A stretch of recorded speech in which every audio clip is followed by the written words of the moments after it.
Hello guys, welcome back to another YouTube video here today, and we're going over Radiation Vex 2.0.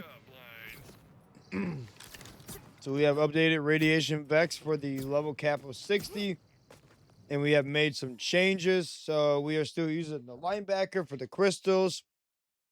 So this is really good for crystals and ordinate enemies. And then we're using the ceramic preemptive bod. This is for bossing, can be used for bossing. We can also use the radiation beam tosser for bossing. This works really well too.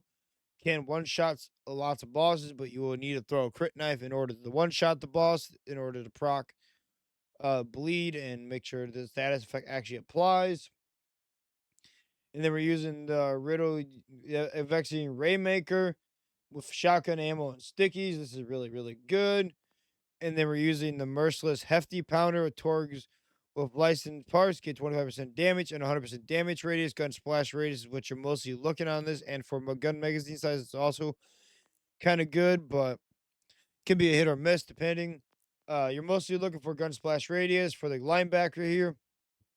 The linebacker needs as much splash radius as possible. We're using the crit knife. And then we're using the amp and enrage rep kit. We're using the Shimmer Radiance Siren class mod. This could be a lot better, but it works okay.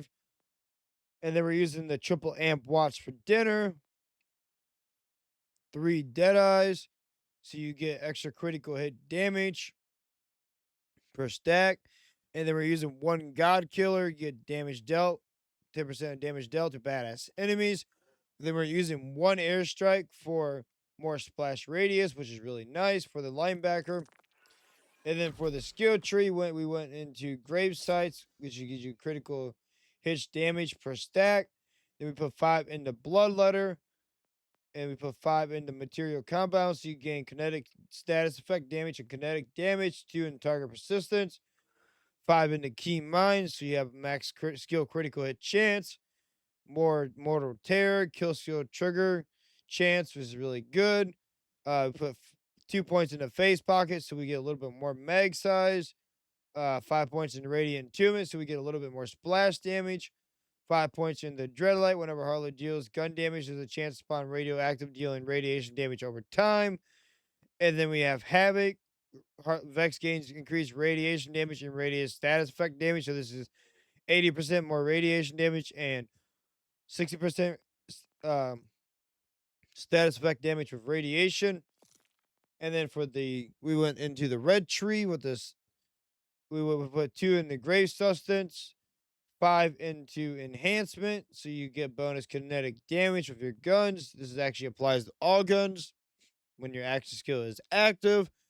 And then we put 3 points into overprotective. This gives you 12% overshield, which is really nice. So it allows you to keep your amp up. And then we put 5 into Vorpal Fiends. This Vex and her minions gain critical hit damage, so you get extra critical hit damage with this, which is really nice. And then for the specializations, we're using the best defense. Riddle you this. Contamination for status effect application has a higher chance to apply. And then we're using now caffeine for bloom.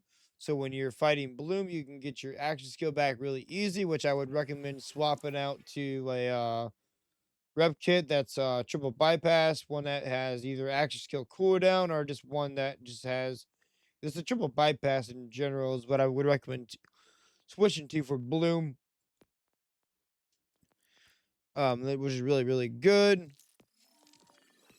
Because the triple bypass is really nice. You need lots of cooldown during bloom fight, but this beam tosser hits pretty hard on this build, so like you want to double amp, and then you want to just shoot, and then the first shot will hit for like over 1 million, and then the rest will kind of hit for a bit. But I hope you guys enjoy this build video. Make sure you leave a like and subscribe, leave a comment down below, and I will see you guys in the next one. Peace.